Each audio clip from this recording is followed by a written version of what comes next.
주제를 생명의 기원에 한정해서 이렇게 말씀을 드리도록 하겠습니다. 여러분, 교회에서 창조 진화 얘기하는 거 편하세요? 불편하세요? 창조 얘기하는 게 막 반갑고 기쁘고, 우리 하나님 창조주신데 그분을 높여드리고 그분을 힘써 아는 이런 시간 너무 행복해 라고 생각하시는 분들도 있겠지만, 뭐 이렇게 논쟁적인 이슈를 꼭 이렇게 끄집어내야 되나? 각자 생각이 다 다를 수 있는 거 아니야? 라는 생각을 하시는 분들도 있을 수 있습니다. 근데 이 문제는 정말 중요한 문제예요. 중요하다는 말의 무게 자체가 이 주제에 따라오지 못하는 것 같습니다. 정말로 중요한 문제입니다. 여러분, 이 세상에 무언가가 존재하지요. 존재할 수 있는 유일한 두 가지 기원은 창조 아니면 진화입니다. 다른 이론은 있을 수가 없어요. 그게 인류 수천 년의 역사가 지금까지 많은 철학을 말하고 많은 사상을 말하고 많은 지식을 말해왔지만, 압축하면은 기원에 대해서는 창조 아니면 진화예요. 그렇기 때문에 우리가 창조를 믿는 자들로서 진화론이 도대체 무엇을 말하고 있는 것이며 그게 정말 실효성이 있는 것인가를 아는 건 굉장히 중요해요. 진화가 안 된다는 건 그냥 단지 진화가 안 되는구나 하고 끝나는 게 아니라 창조밖엔 답이 없다는 걸 얘기하는 거예요. 창조밖에 답이 없기 때문에 그렇게도 진저리 치면서 진화론을 주장할 수밖에 없는 거예요. 선택지가 두 개밖에 없는 문제이기 때문에 그렇습니다. 여러분 다 창조를 믿고 계시고 그렇기 때문에 예배의 자리에 나와 있겠지만, 오늘 좀 이 생명에 대한 문제에 선명해지시기를 바라겠습니다. 여러분, 생명이란 무엇입니까? 바로 대답이 나와야 돼요. 그리스도인은 이 질문만큼은, 다른 건 다 대답이 좀 생각을 하더라도 이 질문만큼은 0.1초 거의 무조건적인 반사처럼 대답이 나와야 합니다. 그런데 요즘에 제가 교회를 다니면서 생명이 무엇입니까? 라는 질문을 드렸을 때 바로 답변이 잘 안 나오고 멈칫하는 그런 모습들을 어린아이들도 어른들도 동일하게 나타나는 현상을 겪고 있습니다. 왜 그럴까요? 이 생명이라는 이 중요한 개념에 대해서 우리의 사고 자체가 이미 이분법적으로 구조가 갈라져 있기 때문에 그렇습니다. 영적인 생명 다르고 육체의 생명 다르고, 이렇게 자연에서 말하는 생명이 다르고 교회에서 말하는 생명이 다르고 자연사 박물관에서 말하는 생명이 다르고 그리고 성경에서 말하는 생명이 다르고, 이렇게 이분법적으로 이미 나누어진 그런 시대, 그게 현대라는 시대를 여러분이 살고 계시기 때문에 나도 모르게 교회를 다니고 있지만 그 사고의 틀에 영향을 많이 받고 있기 때문에 그렇습니다. 여러분, 교과서 페이지를 제가 지금 띄워놨는데 이 페이지에 문구를 하나 띄워드려 볼게요. 뭐라고 되어 있냐면, 우리 아이들은 성캄브리아 시대 초기 자외선이 닿지 않는 바다에서 최초의 단세포 생물이 출현했다라고 배우고 있습니다. 여러분도 그렇게 배우셨죠? 여기 이게 그냥 흘려 지나갈 말이 아닙니다. 여기 보면 생명을 표현하는 말이 뭐가 나와 있냐면 생물이 나와 있습니다. 우리나라 말은 생물도 있고, 그렇죠? 생물도 있고 또 뭐도 있습니까? 생명체라고도 표현을 합니다. 교과서도 혼용해서 씁니다. 평상시에 우리도 또 혼용해서 쓰죠. 그리고 또 생명이라고도 말합니다.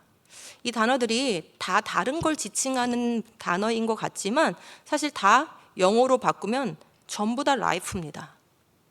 그러니까 지금 교과서가 뭐라고 말하고 있는 거냐면, 생명은 말이지 성캄브리아 시대에, 다시 말하면 원시 지구에서 바다에서 물질이 반응해서 생긴 거야 라고 얘기를 하고 있는 것입니다.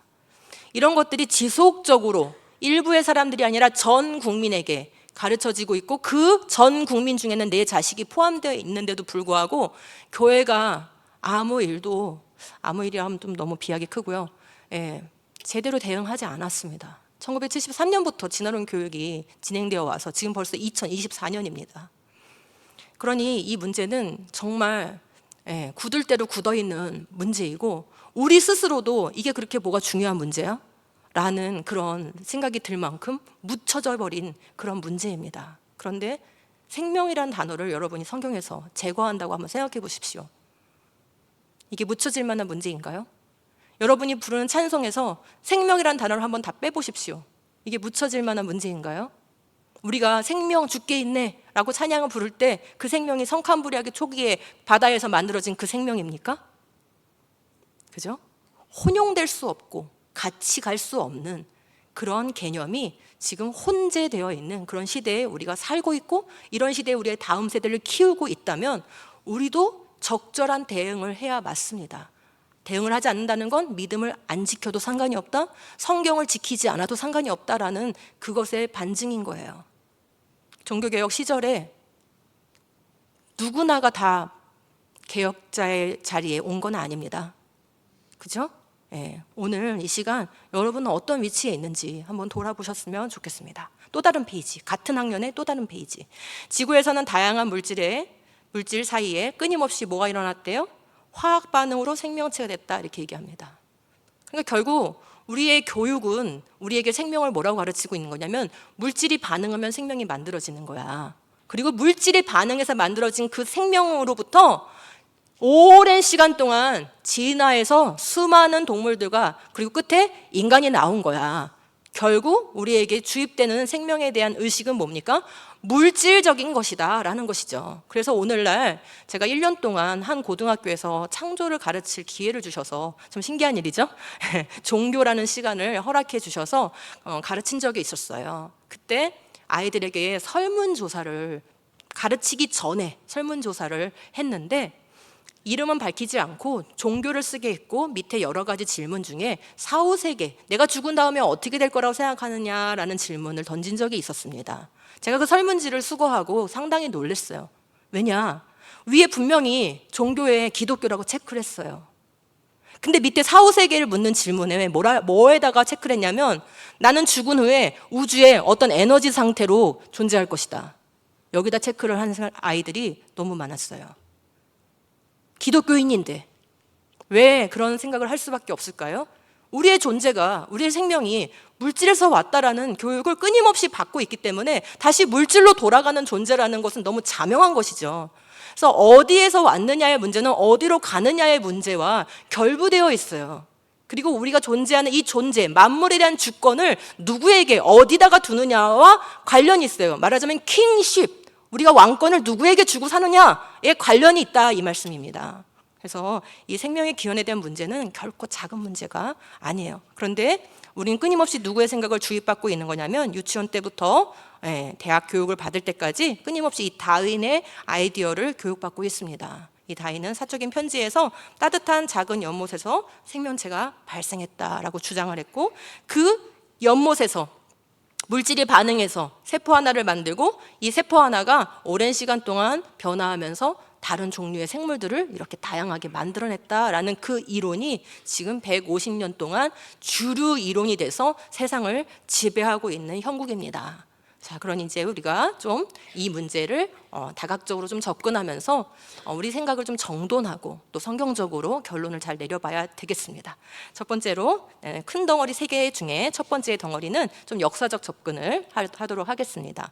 생명 발생이 자연적으로 되냐 아니면 창조로만 되냐, 이 문제는 지금만 중요한 문제가 아니라 이미 과학이라는 학문이 대두되던 과학혁명기 1600년대부터 200년 동안이나 과학자들이 싸운 문제입니다. 그래서 이미 그 과정들을 좀 살펴보면 우리가 많은 인사이트를 얻을 수가 있어요. 자, 한번 1600년대로 가보겠습니다. 레디라는 과학자가 실험을 했는데, 당시에는 과학 실험이라는 것이 정착이 잘 되어 있지 않고 과학적 사고, 과학적 방법 이런 것들이 잘 정돈되어 있지 않았던 시대이기 때문에 이 과학적 실험을 했다는 것 자체가 굉장히 의의가 있습니다. 그럼 과학적 실험은 뭐냐? 네, 내가 주장하고자 하는 그 주장하는 바를 뒷받침할 수 있는 실험과 동시에 내 주장을 반박할 수 있는 실험을 동시에 같이 해서 대조 실험을 하는 것을 우린 과학적 실험이라고 얘기를 합니다. 근데 이 레디가 바로 그 대조 실험을 한 거예요. 자신이 주장하는 바를 밝히기 위해서 뚜껑을 열은 거를 설치했지만, 뚜껑을 밀폐한 거도 설치했고, 그 다음에 뚜껑을 천으로 이렇게 막은 거, 이렇게 3가지를 준비해서 대조 실험을 했습니다. 어떻게 됐을까요? 파리가 뚜껑이 열린 데는 들어가서 알을 낳았겠죠? 밀폐된 곳으로는 들어갈 수가 없으므로 아무 일도 일어나지 않았습니다. 이 실험을 통해서 명백하게 드러났어요. 보이는 생물들, 이것들은 어디서 그냥 저절로 물질이 바뀌어서 영양분이 바뀌어서 되는 게 아니라, 아무리 충분한 영양분, 고깃덩어리 이런 게 있더라도 외부에서 생명체가 들어와서 알을 낳는 번식의 과정을 통해서 생겨나는 것이다. 즉 자연 발생 안 된다라고 이제 명확하게 결론을 내리게 됐죠. 그런데 문제는 항상 반대의 생각이 있습니다. 네, 이 당시만 해도 자연 발생, 생물이 자연 발생된다는 걸 주장하는, 옹호하는 그런 사람들이 이미 있었어요. 그래서 그들 중에서 헐몬트라는 과학자가 당시에 그래도 꽤 저명한 과학자였어요. 그런데 과학 실험이라는 거에 대한 인식이 많이 뒤떨어졌던 시대였기 때문에 이런 실험을 했어요. 여러분, 셔츠에다가 쌀가루 뿌리고 기름 붓고 우유 붓고 해가지고 항아리에 넣어놓은 거예요. 그랬더니 뭐 쥐가 나왔네. 생물이 자연 발생됐다는 거죠. 근데 당시에 과학적 인식이 많이 부족하던 시대니까 이분의 그 저명한 어떤 그 네임 밸류, 그거 때문에 이 사람 말도 맞는 것 같아 하고 또 이 사람을 또 추종하는 사람들이 있는 거예요. 이렇게 해서 이 논쟁은 끊이지를 않았습니다. 그리고 당시에 네베누크라고 현미경을 처음 이제 발명한 사람 중에 한 명인데, 이 사람도 자연 발생설을 지지한 거예요. 그래서 우리가 지금 생각해 보면, 세포를 들여다보는 사람이 어떻게 자연 발생설을 지지할 수 있지? 라는 생각이 드는데, 당시의 현미경은요 이렇게 아주 배율이 낮은 거였어요. 그래서 지금 세포를 지금 본 건데 어떻게 보이나요? 쌀알갱이, 좁쌀알갱이 같은 게 둥둥둥둥 떠 있는 것처럼 보이는 거예요. 그러니까 이 당시의 과학자들의 생각은 뭐냐면, 세포는 그냥 물질 덩어리, 푸딩 조각 같은 거다라고 생각하니까 화학 반응을 통해서 대충 물질들이 이렇게 뭉치면 세포가 될 수 있는 것이 아닌가라는 그런 가설을 허용했던 것이죠. 이렇게 해서 100년이 또 훌쩍 넘어가고 1700년대가 됐습니다. 영국의 니덤이라는 과학자가 좀 더 디테일한 구체적인 실험을 해요. 왜냐, 이제는 현미경의 발달을 통해서 관심이 미생물로 모아진 거예요. 그러니까 보이는 생물이 자연 발생되지 않는다는 거는 아까 밝혀졌죠. 그런데 보이지 않는 아주 작은 생물, 현미경으로나 봐야 있는 줄 아는 그런 미생물은 물질이 반응해서 생길 수 있는 게 아닐까라고 생각을 하게 되니까 이 실험을 한 거예요. 근데 이 사람은 고기 국물을 끓여서 밀봉을 했는데 고기 국물이 탁해진 거예요.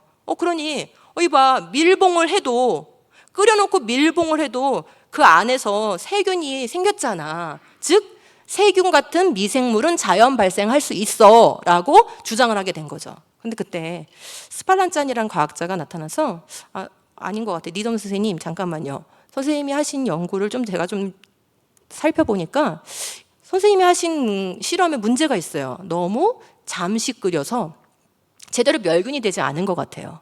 그래서 이 자연 발생설을 주장하는 것을 반박하기 위해서 스팔란짜니는 항상 반박이 더 어렵습니다. 한번 거짓말하기는 쉬운데 그거를 다시 반박해서 증명을 하려면 매우 많은 그런 증거들을 필요로 해요. 그래서 이 사람이 수백 번을 실험합니다. 아주 집요하고 지구력 있게 이 문제를 갖고 짚고 넘어갔어요. 그래서 수백 번의 실험을 하면서 어떠한 발전을 하게 됐냐면, 끓였고요, 다 멸균시켰고요, 밀폐했어요. 아무 일도 일어나지 않았어요. 그러니까 니덤의 실험 결과가 잘못된 거라는 게 이제 밝혀졌죠. 하지만 그 정도로도 충분하게 설득이 안 되기 때문에 이 사람이 뚜껑을 한번 열었다가 닫았어요. 어떻게 됐을까요? 뚜껑을 열은 동안에 뭔 일이 생겨가지고 세균이 생기는 거예요. 그래서 요 하나의 시도를 통해서 굉장한 아이디어를 얻게 됩니다. 뭐냐, 당시만 해도 1700년대 당시만 해도 공기 중에 세균들이 있다는 걸 몰랐어요. 우린 다 알죠. 숨 쉴 때마다 박테리아가 막 들어갑니다. 다 아는데 이 시대만 해도 공기 중에 미생물이 있다는 걸 몰랐어요. 그런데 이 실험을 통해서 공기 중에 뭐가 있구나라는 걸 알게 된 거예요. 그리고 그때 미생물학의 아버지라 불리는 당대 최고 첨단 과학을 하고 있었던 아주 훌륭한 과학자인 파스테르가 딱 이 문제를 이제 발견하게 돼요. 그래서 그래, 공기 중에 뭐가 있구나. 그래, 그러면 내가 한번 확인해 봐야지 하고 이 겉면을 공기로 필터를 해가지고 걔를 현미경으로 관찰하니까 공기를 필터링 시켰더니 그 공기에서 묻은 굉장히 많은 세균들이 있다는 것을 알아내게 된 거예요. 외부로부터 공기가 유입되는 게 그 공기 속에 있는 이 세균들이 들어와서 번식한 거구나라는 것을 이제 가설을 설정할 수가 있게 된 거죠. 확신을 얻게 된 거예요. 근데 마침 그때 프랑스 아카데미가, 그 당시에는 프랑스가 가장 학문의 권위가 있었습니다. 그래서 프랑스 아카데미가 공포를 해요. 지금까지 200년 동안 싸웠는데 과학자들 이제 그만 좀 논쟁하고 우리 제일 설득력 있는, 우리를 모두 다 수긍하게 만들 그런 실험을 제시하면 대상을 주겠습니다. 이렇게 공포를 하게 됩니다. 그때 파스텔가 이때다 하고 도전을 하게 됩니다. 파스텔은 인생을 건 실험을 한 겁니다. 파스텔은 저온 살균법을 최초로 개발한 사람이고 백신을 최초로 개발한 사람이고 무수한 미생물학계에 정말 기라성 같은 그런 업적을 세운 사람이에요. 이거 안 해도 이 사람 사는데 전혀 문제 없습니다. 그런데 이 실험에 인생을 걸고 도전해요. 만약에 자기 실험 실패하면 우스꽝스러운 사람이 될 텐데도 도전합니다. 왜 그랬을까요? 믿음의 사람이었거든요. 하나님의 말씀을 신실하게 믿는 사람이었거든요. 당대에 다윈의 진화론을 대놓고 반박하는 그런 용감한 사람이었거든요. 그래서 이 실험에 도전합니다. 그리고 하나님께서 지혜를 주셨는지 놀라운 지혜가 임하여 이 사람이 어떤 실험 도구를 개발하냐면 플라스크의 입구를 열을 가해서 굉장히 가늘게 그리고 비꼬아서 이렇게 S자 모양으로 꼽니다. 그러면 여기는 공기는 들어갈 수 있는데 공기 중에 떠다녔던 미생물들은 들어가지 못하는 이런 구조가 됩니다. 이렇게 해서 고기 국물을 끓여 놓으니까 한 달, 두 달, 세 달 이렇게 지나도 어때요? 아무 일도 일어나지 않는 거예요. 언제까지 아무 일도 일어나지 않았을까요? 언제까지요? 뚜껑 열기 전까지. 네, 할렐루야, 맞습니다. 그래서 그때 했던 그 실험 장치를 지금도 파스테르 박물관에 보관하고 있습니다. 어떻게 됐을까요? 아무 일도 일어나지 않았습니다. 예, 불안하세요? 그래서 당시 이제 몇 개의 플라스크를 깼어요. 그랬더니 공기가 들어갈 테고 공기 중에 있는 미생물이 들어갔으니까 세균이 여기서 번식하겠지요.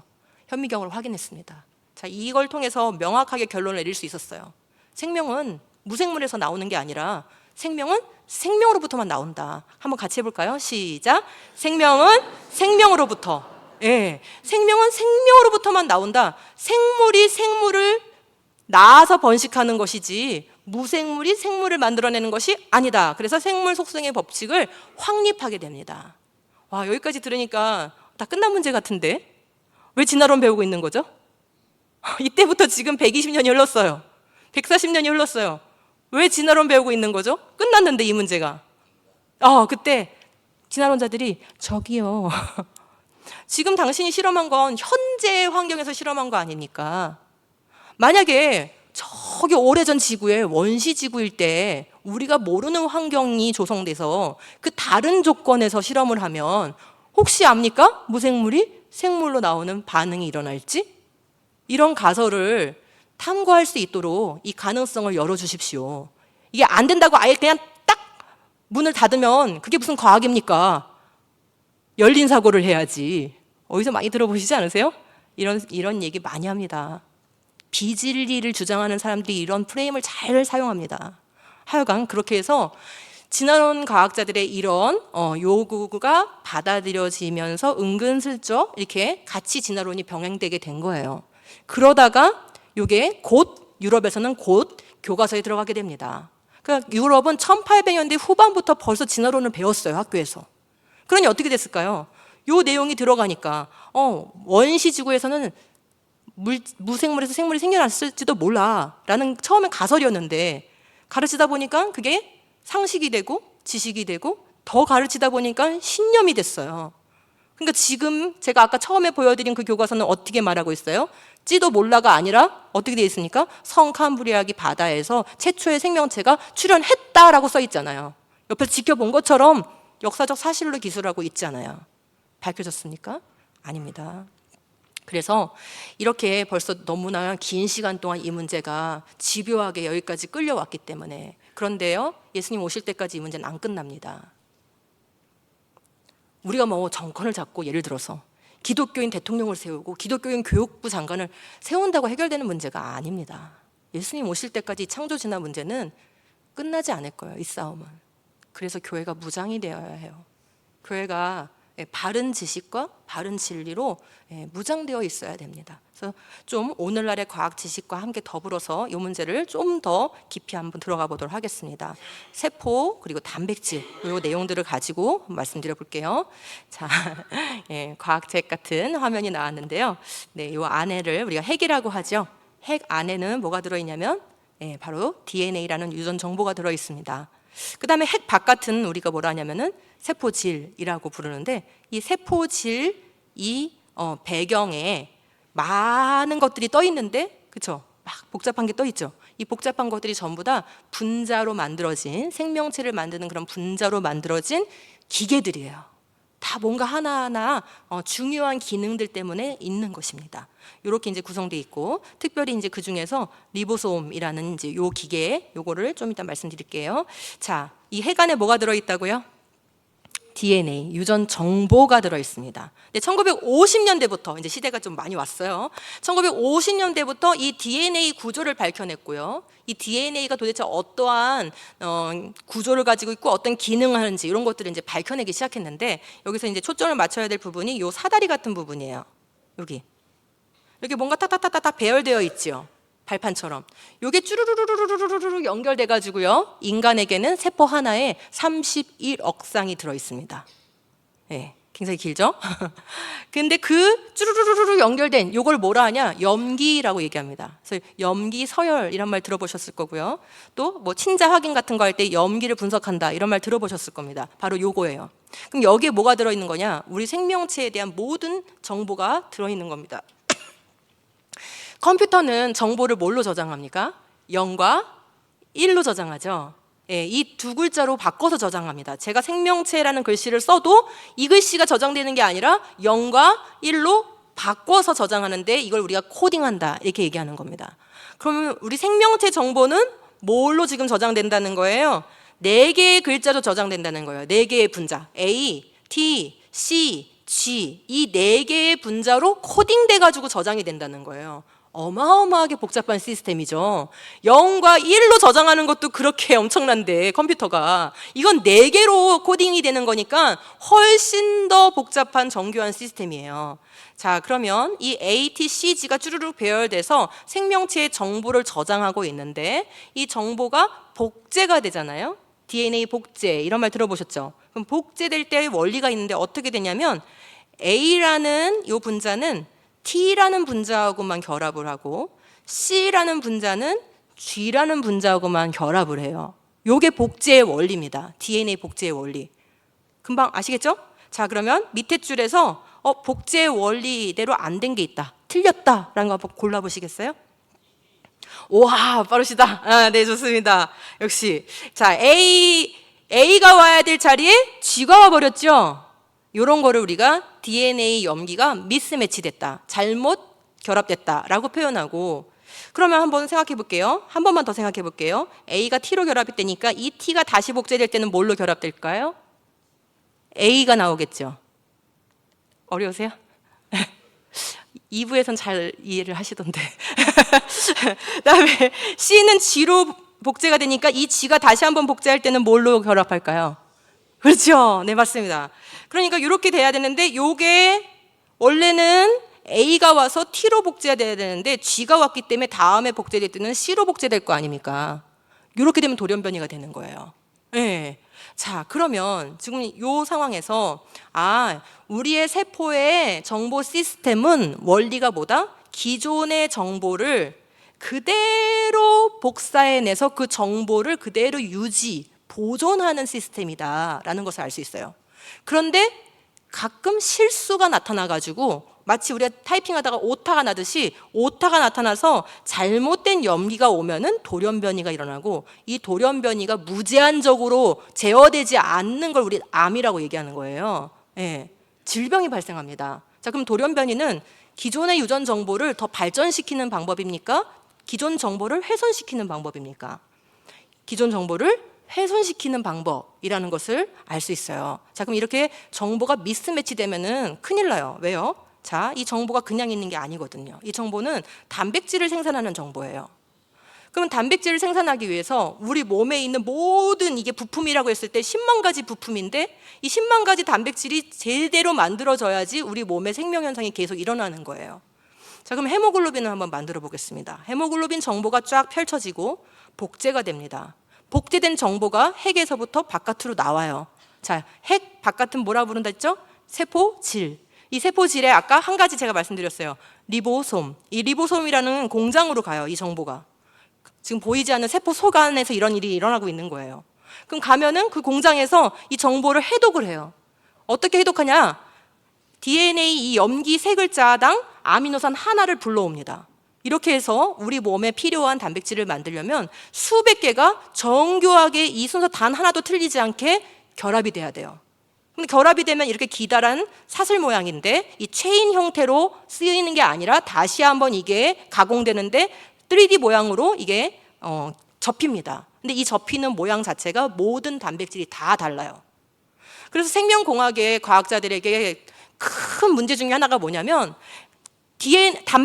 단백질의 구조를 파악해야 그 단백질이 무슨 기능을 하는지, 또 그게 만약에 우리 몸에 쓰이는 물질이 아니라 병원균이거나 질병을 일으키는 물질이라면 걔를 어떻게 대응해야 되는지 이런 것들을 연구할 수가 있기 때문에 이 단백질의 구조를 다 파악하는 게 굉장히 중요한 현대 과학의 이슈예요.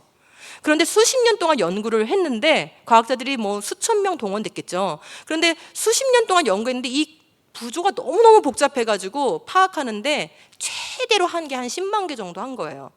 한 25년 동안. 그래서 하다못해 어떤 대회를 하냐면 과학자들한테 이걸 이제 진작시키기 위해서 단백질 구조를 밝혀낸 것을 해마다 발표하는 경연대회를 해요. 그 정도로 이 문제가 중요하고 어려운 문제인 거예요. 그래서 최근에 어떤 일이 벌어졌나요? AI를 개발했어요. 이 구조를 파악하는 AI, 그걸 알파폴드라고 하죠. 얘를 학습을 시킨 거예요. 그동안 인간이 발견해낸 구조를 다 학습을 시켜가지고 나머지 발견하지 못한 그런 구조를 찾아내도록 만들어서 대단히 효과를 본 거예요. 그래서 그 대단한 효과를 인정받아서 올해 노벨상을 받게 된 거예요. 그 분야가. 이런 말씀을 드리는 이유는, 자, 생명체를 구성하는 이 기능적 단백질의 분자가 매우 어떻다는 얘기를 지금 드리는 거죠? 매우 복잡하다. 매우 까다로운 조건으로 만들어진다. 매우 정교한 구조를 가지고 있다라는 것을 말씀드리는 거예요. 그런데 DNA의 정보가 한 글자라도 틀려지면은 어떻게 될까요? 여기서 아미노산이 제대로 불려오지 않겠죠? 그러면 제대로 접히지가 않습니다. 단백질이 만들어지지가 않게 되는 거예요. 그러므로 정보를 그대로 보존하는 게 매우 중요한 문제인 거죠. 자, 그래서 더글라스 X라는 이 과학자가 매우 대범한 실험을 했어요. 뭘 했냐? 진화론자들이 뭐든지 무작위적으로 된다고 하니까, 돌연변이가 쌓여가지고 새로운 생물이 만들어질 수 있다고 주장을 하니까, 그래? 그럼 돌연변이를 일으켜서 생명체에 사용할 수 있는 단백질 분자 한 개를 만들 가능성이 얼마인지 한번 내가 따져보겠어 라고 하고, 인간에게 쓰이는 것보다 훨씬 단순한 150개의 아미노산이 배열되는 단백질을 가지고, 단순한 거니까 더 잘 돼야 되잖아요, 그죠? 진화론에 의하면. 그래서 이걸 가지고 실험을 했어요. 돌연변이를 무작위적으로 일으켜서 요 단백질을 만드는 그 아미노산 서열을 딱 맞출 확률이 어느 정도인가 하고 살폈더니 그 가능성이 10의 390승분의 1인 거예요. 즉 10의 390승계의 배열이 있는데 그 배열 중에 단 한 개만 필요한 단백질 배열인 거죠. 그죠? 근데 요거를 그러면 시간으로 한번 계산해 볼게요. 요 가능성대로 해서 무작위적으로 맞춰가지고 필요한 단백질 분자 딱 하나 만들어지는데 걸리는 시간이 얼마인가 하고 10초에 하나씩 배열한다라고 가정을 하고 계산했더니 시간이 3170년 곱하기 10의 39승년이 걸려요. 기능적 단백질 분자 한 분자를, 정확한 분자를 만들어내는데 10초에 하나씩 배열한다고 가정했을 때 이만큼의 시간이 필요한 거예요. 여러분, 이 시간이 어떤 시간인지 아세요? 진화론에서 설정해 놓은 가장 긴 시간이 빅뱅 진화의 시간이에요. 몇 년이라고 들으셨어요? 138억 년이라고 들으셨죠? 이거를 지수로 바꾸면 10의 10승년이에요. 10의 10승년과 10의 39승년을 비교해 보세요. 무슨 뜻일까요? 진화론에서 주장하는 가장 긴 시간을 갖다 대도 뭐 하나 만들지 못한다? 단백질 분자 하나를 만들지 못하는 시간이다라는 것을 알 수 있어요. 그러니까 진화론은 무기가 오랜 시간인데 오랜 시간도 쓸모없다는 거예요. 그죠? 예. 자, 그래서 150개의 아미노산으로 이루어진 단순한 단백질 분자 하나가 우연히 조합되려면 10의 390승번의 시도 중에 한 번만 가능한데, 이는 100개의 동전을 모두 던져서 모두 앞면만 나오는 일이 몇 번 반복돼야 돼요? 13번 연거푸 일어나는 그런 일이라는 거예요. 여러분, 이게 확률을 구했다고 해서 가능한 일입니까?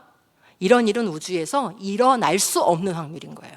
그러므로 가능한 일이라고 얘기하면 안 되고, 또는 가능성을 열어두어야 된다, 이런 가설도 탐구할 수 있도록 해줘야 된다라고 해서는 안 되고, 이건 우주에서 불가능한 일입니다 라고 딱 결론을 내려야 되는 거예요. 자, 제가 이제 카톡을 좀 보내드립니다.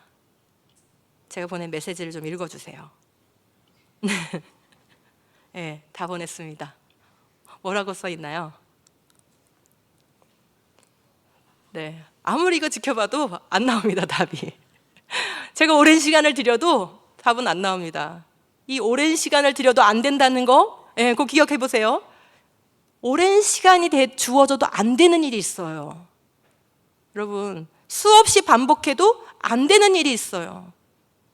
이 문장은 로미오는 줄리엣을 사랑한다라는 이 문장을 그대로 다 흐트러 놓은 겁니다. 여기 다 나자가 있어요. 여러분, 재료가 없는 게 아니에요. 지구에 재료가 다 있어요. 생명체를 구성할 수 있는 재료가 다 있습니다. 근데 재료가 있다고 해결되는 문제가 아니고, 시간을 많이 준다고 해결되는 문제가 아니고, 제가 이 나자 글자 이거 전부를 여기다가 뿌리고 또 거두고 뿌리고 또 거두고, 제가 밥만 먹고 교회 출근해가지고 8시간씩 매일 이 일을 한다고 하면 문장이 나올까요? 수없이 반복된다고 되는 일이 아니라는 거예요. 왜냐? 이거는 무작위적 배열이거든요. 이건 무작위 배열이에요. 이거는 뭘까요? 이거는 의미를 만든 배열입니다. 우리 의미가 있는 이런 신호를 일컬어서 정보라고 얘기를 하는 것입니다. 그럼 정보가 뭘까요? 정보를 구하전을 찾으면 이렇게 돼 있어요. 특정한 결과를 생성하는 선택 가능한 문자의 서열 또는 배열. 굉장히 중요한 말입니다. 이게 특정한 결과를 생성해야 돼요. 정보를 만든다는 건. 제가 아까 그 나자에서 로자를 만든다라고 하면 특정한 결과인 로라는 이 글자를 위해서 뭘 선택해야 되는 거죠? 리을과 오를 선택해서 결합을 시켜야 되는 겁니다. 그러니까 정보라는 걸 만들려면 전제가 뭐냐면은 특정한 결과를 목적해야 돼요. 너무 감사하지 않아요, 여러분? 그죠? 정보가 있다는 건 목적이 있었다는 걸 얘기하는 거예요. 의도가 있었다는 얘기입니다. 계획하지 않고 정보는 만들 수가 없습니다. 내가 롤을 만들겠다라는 계획이 있어야 되고 의도가 있어야 돼요. 그 다음 선택할 능력이 있어야 되죠. 제가 만약에 장님이거나 해서 리을하고 오를 맞출 수 없다면 롤을 만들고 싶어도 만들 수가 없겠죠. 재료가 있고 목적이 있고 그 다음에 뭐 해야 돼요? 걔를 선택해서 배열을 해야 합니다. 그러므로 정보가 생성이 되려면 반드시 뭐가 필요하냐면 지성이 있어야 되는 거예요. 그리고 목적할 수 있는 인격이 필요한 겁니다. 자, 그러니까 자연이 물질의 반응을 통해서 DNA 정보를 만들었다. 이 문장 자체가 오류입니다. 자연은 목적을 가질 수가 없어요. 자연은 의도를 가질 수가 없어요. 자연은 무언가를 계획할 수가 없습니다. 맞습니까? 그러므로 자연이 우연히 물질을 반응시켰는데 정보를 만들어냈다? 있을 수가 없는 일입니다. 그건 넌센스예요. 창조를 믿는 자들을 막 공격하는 거 보셨죠? 청문회에서 그런 거 나올 때 여러분 어떤 마음으로 보셨나요? 창조를 믿는다는 걸 고백하는 한 장로님에게 사람들이 굉장한 비난을 쏟아부으면서 현대인이 아닌 것처럼 몰상식하고 뒤처진 사람인 것처럼 막 그렇게 비난하는 모습을 보았을 것입니다. 여러분, 그런데 정말 더 몰상식하고 비합리적인 사고는 뭐냐면 의도와 목적을 가질 수 없는 자연이 정보를 만든다라고 하는 그 사고가 바로 비합리적인 사고입니다. 빌 게이츠 하나님 안 믿는데도 말하죠. DNA는 컴퓨터 프로그램과 같다. 의도와 목적과 계획 그리고 고도의 기술 없으면 안 만들어진다, 그 얘기입니다. 이 책에는 그것의 복잡성, 설계 논리 및 정보 저장 밀도에서 인간이 개발한 것, 뭐죠? 정보를 저장하기 위해서 인간이 개발한 지금 최고의 기술의 집약체가 뭐예요? 반도체. 그걸 닮긴 했는데 그것보다도 훨씬 뛰어넘는 나노 기술이다. 왜요? 아니, 반도체는 보이잖아요. 아무리 초소형으로 만들어도 반도체는 보여요. 그런데 DNA는 보입니까? 세포도 안 보이는데 세포 안에 그 DNA, 여러분의 세포 하나 속에 1000페이지 책 1000권만큼의 정보가 들어있습니다. 1000페이지 책 1000권을 쌓아 올리면 아파트 15층 높입니다. 그 정보를 어떻게 집약해서 이 초소형 나노 공간에다 집어넣어 놓는가. 그 정보를 구성하는 것도 놀라운 일인데 걔를 집어넣어 놓은 기술도 너무나 놀라운 거예요. 인간이 만들어 놓은 그 어떠한 과학기술을 능가하는 그런 것이죠. 그러므로 오늘날 과학자들이 연구하는 분야가 뭐냐면 DNA 방식으로 정보를 저장하는 걸 연구하고 있어요. 너무 이게 어려워서 지금 수십 년째 연구를 하고 있거든요. 언젠가 이제 우리가 살아있는 동안에 이게 상용화될 수도 있겠습니다. 자, 이게 왜 중요하냐면 여러분 그 구글이나 네이버 같은 회사는 엄청난 정보를 처리해야 되니까 서버가 얼마네요? 슈퍼컴퓨터라고 들어보셨죠? 이런 슈퍼컴퓨터는 크기 자체가요 빌딩만 해요. 빌딩만한 컴퓨터가 있어야 그 어마어마한 정보를 처리할 수 있는데요. DNA 방식으로 정보를 저장하면요 전 세계의 모든 정보를 저장하는데, 자 놀랄 준비 하나 둘 셋. 전 세계의 정보를 다 저장하는데 단 그 공간이 와인병 하나면 충분하답니다. 이런 것을 발견한 시대에 우린 더더욱 어때야 될까요? 와, 하나님 정말 놀라우신 분이구나. 하나님 정말 하신 일이 너무나 뛰어나신 분이구나. 이런 것들을 우리 아이들에게 가르치면 어떻게 될까요? 하나님 믿는 것이 막 자랑스러워지지 않겠어요? 하나님 믿는 게 너무 기쁘지 않겠어요? 성경에 종이짝으로만 있는 하나님이 아니라 살아계신 하나님이구나. 내 생명을 주장하시는 하나님이구나. 내가 보고 있는 이 만물 가운데 하나님의 지혜와 영원한 능력과 신성이 들어있구나. 이것들이 막 가슴 벅차오르지 않겠어요? 근데 반대인 거예요, 지금은.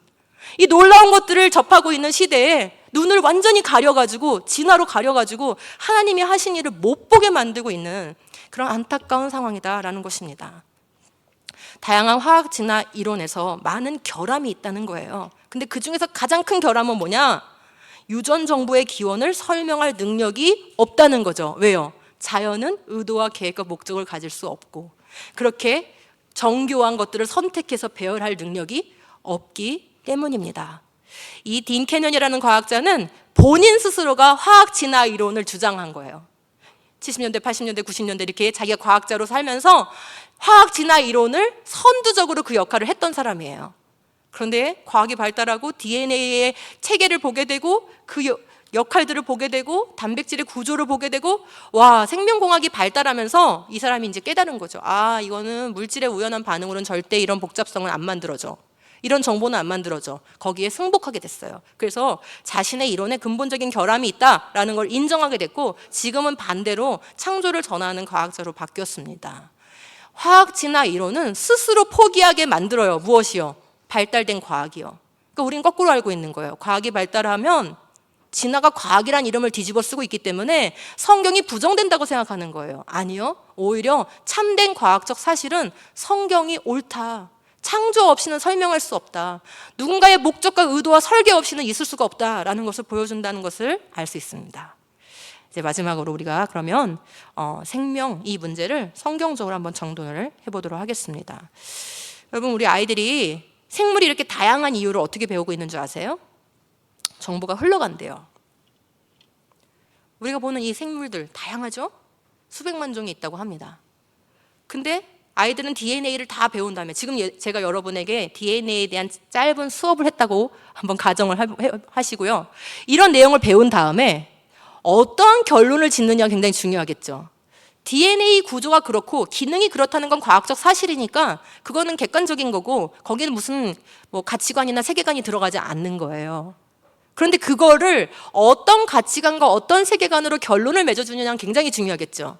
근데 우리 아이들은 그거를 정보가 흘러가서 모든 생물들이 다 DNA를 가지고 있는 거야. 이 흘러간다는 말이 무슨 뜻이에요?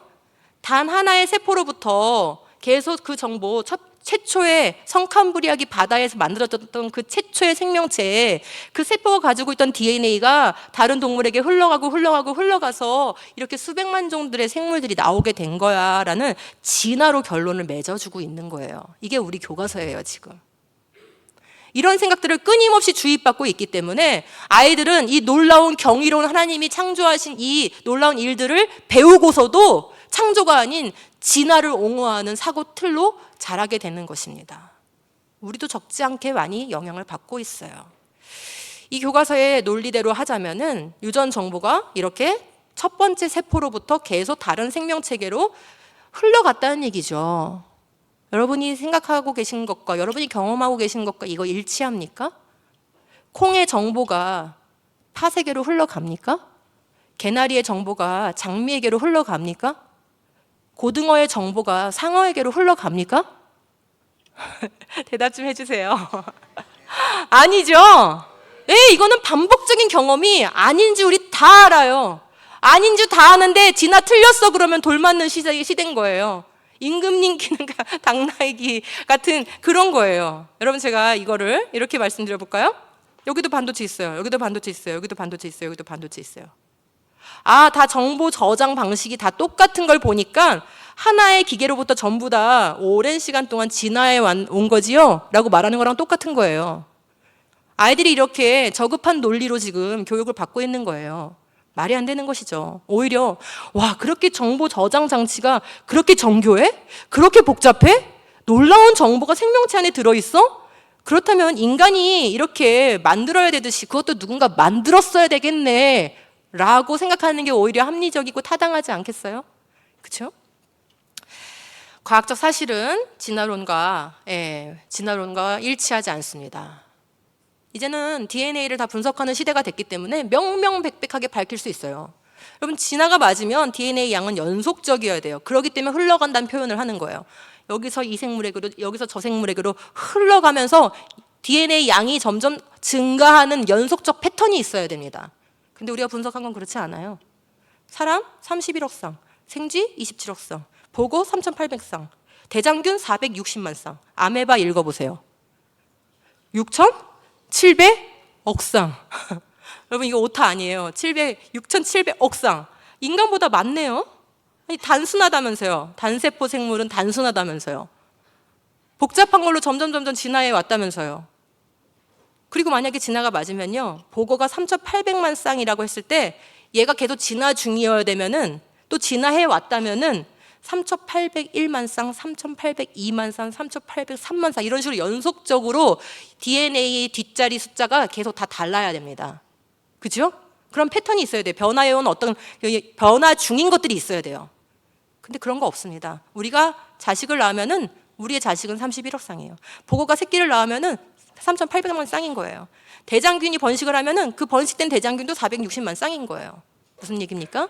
DNA 양이 변화되고 있지 않고 유지되고 있다. 같은 종류 안에서는 유지, 보존되고 있다라는 것이 과학적 사실이라는 것이죠. 간단한 생물의 대명사인 아메바는 사람보다 무려 220배, 도룡뇽은 40배 더 많은 DNA를 가지고 있는 거예요. 이렇게 역설적으로 보이는 현상을 C-밸류 파라독스라고 하는데 진화로는 설명을 못하니까 파라독스라고 말하지만 우리는 설명할 수 있습니다. 증인이신 하나님의 말씀을 통해서 보면 논리적이고 분명한 대답을 얻을 수 있다. 모든 생명체는 종류대로 창조되었고 유전 법칙에 의해 여전히 같은 종류 안에 머물러 있기 때문이다. 그렇죠? 처음에 창조한 생명체에게 하나님께서 DNA 정보를 각 종류에게 넣어 놓으셨어요. 그리고 유전 법칙에 의해서 정보가 다른 동물에게 흘러가는 게 아니라 자기 자손에게 물려지도록 유전 법칙을 넣어 놓으신 거예요. 그러므로 정보는 흘러가는 게 아니라 물려지는 겁니다. 자손에게 물려지는 거예요.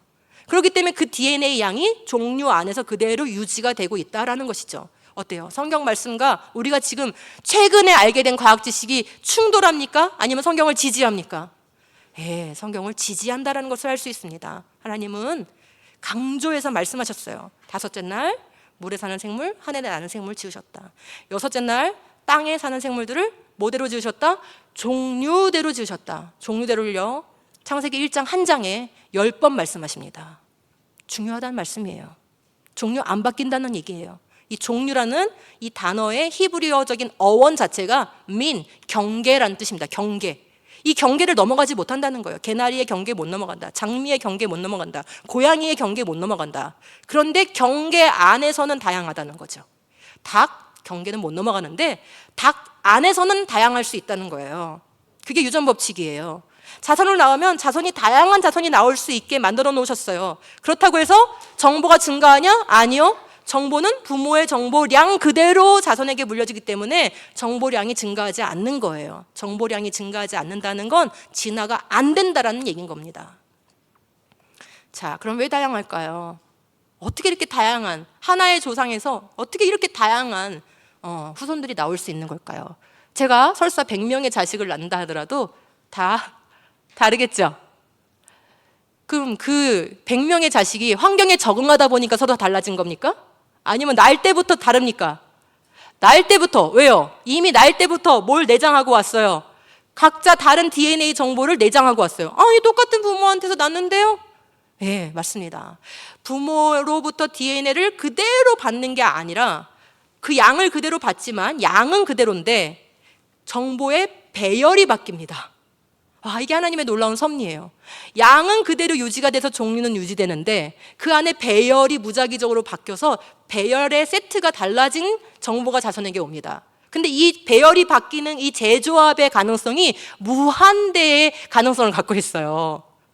그렇기 때문에 무한하게 다른 자손이 나올 수가 있는 거예요. 인류의 모든 사람들이 목소리가 다르고 DNA가 다르고 지문이 다르고 홍채의 근육 모양이 다르고 이 모든 게 다른 이유가, 여러분의 얼굴 딱 찍으면 누군지 알 수 있는 안면 인식이 가능한 이유가 뭡니까? 모두가 다르다는 얘기잖아요.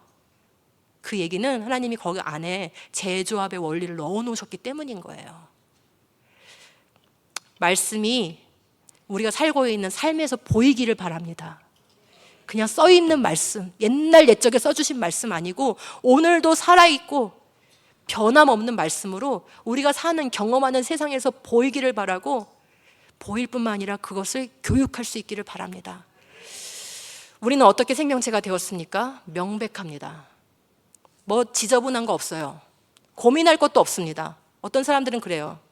제가 그 문제 좀 생각 안 해봤는데요, 제가 좀 공부해보고 생각해 볼게요. 이렇게 답하는 사람들이 있어요. 교회 다니는 사람들 중에 말이죠. 심지어 어떤 분들은 목사님들 중에도 그런 분들이 계세요. 제가 그게 생명이 자연 발생된 건지 아니면 창조된 건지 좀 제가 공부 더 해보고 제가 답을 해볼게요. 이렇게 얘기하시는 분들이 있어요. 성경은 그렇지 않습니다. 성경은 생명체가 어디서 왔나, 어떻게 만들어졌나 딱 한 가지 답만 줘요. 성경이 가르치는 한 가지 답은 하나님께서 직접 주셨다는 거예요. 아까 우리 파스텔의 실험의 결과가 뭐였습니까? 생명은 생명으로부터. 근데 성경이 똑같이 말해요. 생명은 생명이신 하나님께로부터 왔다. 생명의 원천이 어디 있다? 하나님께 있다 라고 얘기하고 있어요. 근데 진화론은 뭘 말하죠? 생명은 물질의 반응을 통해서 만들어진대요. 발생한대요. 근데 오늘 저와 함께 열심히 들어주셨어요. 과학적으로 살펴보니까 이쪽을 지지하는 것 같아요? 이쪽을 지지하는 것 같아요? 생명은 생명으로부터만 나온다라는 성경을 지지하고 있습니까? 물질의 반응이 생명체를 구성하는 단백질도 만들고 세포도 만들고 이거 지지합니까? 이거 지지하지 않습니다. 현대 과학으로 봐도 생명은 생명으로부터만 나오기 때문에 최초의 생명은 모두 다 창조됐어야 맞습니다. 주 하나님이 땅의 흙으로 사람을 지으시고 그의 코에 생명의 기운을 넣으시니 사람이 뭐가 됐어요? 어떻게 생명체가 됐는지 아시겠죠? 우리 주일학교 때부터 배우는 말씀인데 흙이 생명체가 된 게 아니에요. 근데 우리 교과서는 그렇게 가르치고 있는 거예요. 물질이 생명체가 된다고. 저기 우주 어딘가에서 다른 행성에서 물질이 반응해서 생명체가 돼서 지구보다 진화를 더 빨리 해서 UFO 타고 지구에 왔대요. 이런 거를 그냥 공상과학으로 생각하는 게 아니고 정말 진지하게 생각하고 과학적인 연구를 하는 과학자들이 있어요. 그리고 우리 아이들은 그런 내용들을 들으면서 외계인이 있는 걸 그냥 기정사실화하고 살고 있어요. 여러분, 창조 진화 문제는 모든 세계관의 베이스예요. 그거 놓치잖아요? 거기에서 무한히 다른 생각들로 뻗어나갑니다. 거기 고정되어 있는 게 아니에요. 이 진화를 베이스로 해서 심리학이 나오고요, 정치학이 나오고요, 인간학이 나오고요. 이 진화를 베이스로 해서 모든 학문들이 다 나오는 거예요. 그렇기 때문에 우리의 생각과 사고 구조 자체를 완전히 바꿔버려요. 생명의 정의를 바꾸잖아요. 생명은 생명으로부터 나오는 게 생명의 정의인데 물질로부터 반응해서 조합될 수 있고 발생할 수 있다라고 생명의 정의를 바꾸잖아요. 똑같은 거예요. 그런 베이스가 있기 때문에 남자와 여자 성을 바꿀 수 있다라고 생각하는 거예요. 각각의 문제가 아닙니다. 다 동일한 문제예요. 진리를 거부하는, 하나님의 말씀을 거부하는, 진리로 비진리로 진리를 걷어치우려고 하는 대체시키려고 하는 동일한 문제인 거예요. 생명은 생명이신 하나님이 우리에게 불어넣으셨을 때 비로소 생명이 되는 것입니다. 모든 것이 그로 말미암아 창조되었으니 그가 없이 창조된 것은 하나도 없다.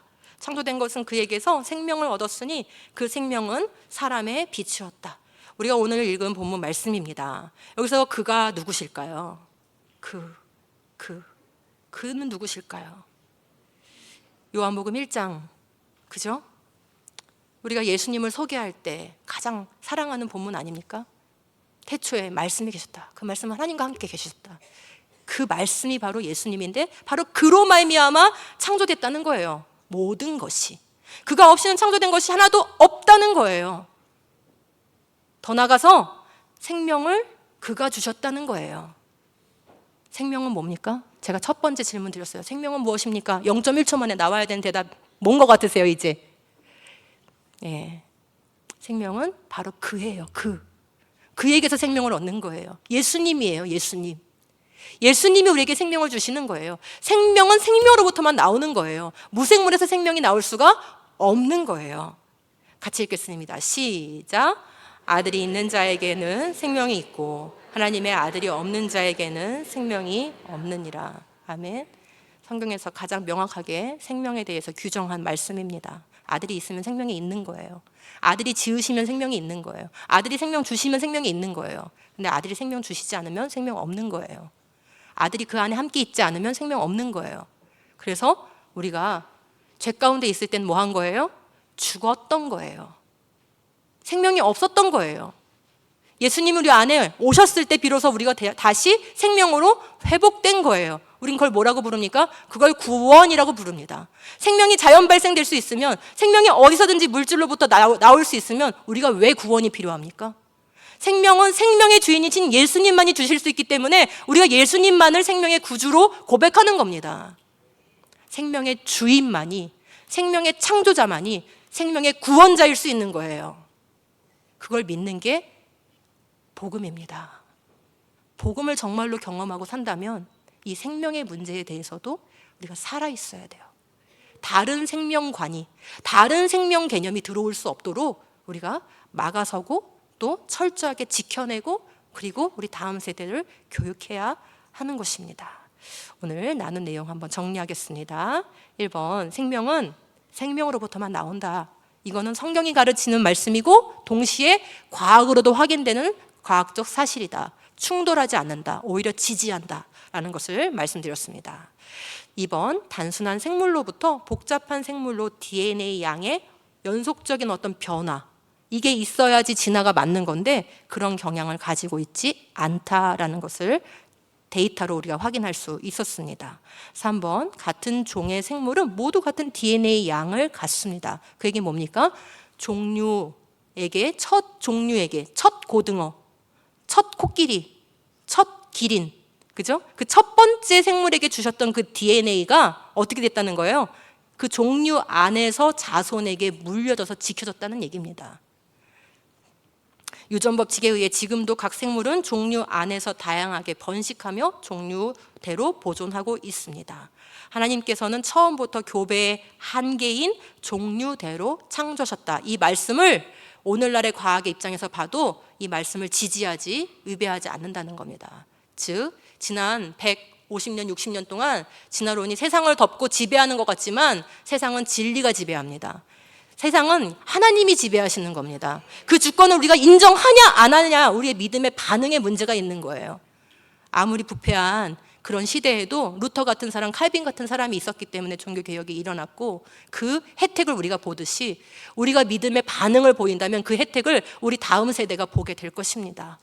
생명은 발생되는 것이 아니라 생명이신 예수 그리스도께로부터 주어지는 것이다.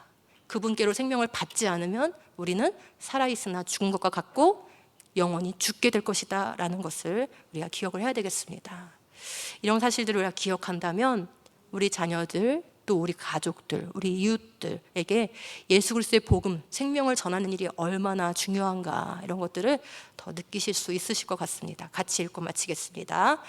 아멘이신 분이시오 신실하시고 참되신 증인이시오 하나님의 창조의 처음이신 분이 말씀하신다. 제가 참 좋아하는 말씀인데요. 우리 예수님이 우리의 뭐가 되어주십니까? 참된 증인이 되어주십니다. 우리가 뭔데 그분이 우리의 증인이 되어주십니까? 재판석에 재판을 받으러 갔는데 예수님이 나의 참된 증인이 되어주셔서 너는 무죄야. 너는 무죄야. 라는 판결을 내려주신다는 거예요. 근데 그분은 언제부터 우리의 증인이시냐면 창조의 처음부터, 창조의 시작부터 우리의 증인이신 거예요. 우린 그 자리에 없었죠. 창조의 시작에 누가 계셨습니까? 삼위일체 하나님밖에 없었습니다. 삼위일체 하나님만이 우리의 증인이 되어주실 수 있는 거예요. 시작에 대해서 누가 감히 말할 수 있습니까? 그 자리에 없었는데, 다시 해볼 수도 없는데. 그래서 이건 과학적 증명의 문제가 아니고 하나님이 계시로 해주신 그 말씀에 대한 믿음의 문제입니다. 이 믿음을 잘 지키시고 또 잘 전수하시는 그런 복된 하늘 이음 교회가 되시기를 바랍니다. 마지막 제가 선물을 드리도록 하겠습니다. 오늘 종교개혁 주일이어서 제가 특별히 이 그림을 준비했는데, 루터가 비텐베르크 성당에다가 95개조 반박문을 못 박으면서 종교개혁이 촉발되었지요. 오늘도 이런 믿음의 교회, 믿음의 성도, 믿음의 부모가 필요합니다. 그 일을 여러분이 해주셔야 돼요. 여러분의 교회에 창세기, 하나님의 말씀 외에 다른 것들이 들어와서 혼란하게 하지 않도록 우리 아이들의 정신과 마음과 사고 속에 진나론이 들어가서 거기로부터 수많은 악한 생각들이 뻗어나오는 것들을 방임하지 않도록 창조신앙을 잘 교육하고 가르치고 전수하는 참된 복음을 지키는 그런 복된 교회가 되시기를 축복합니다.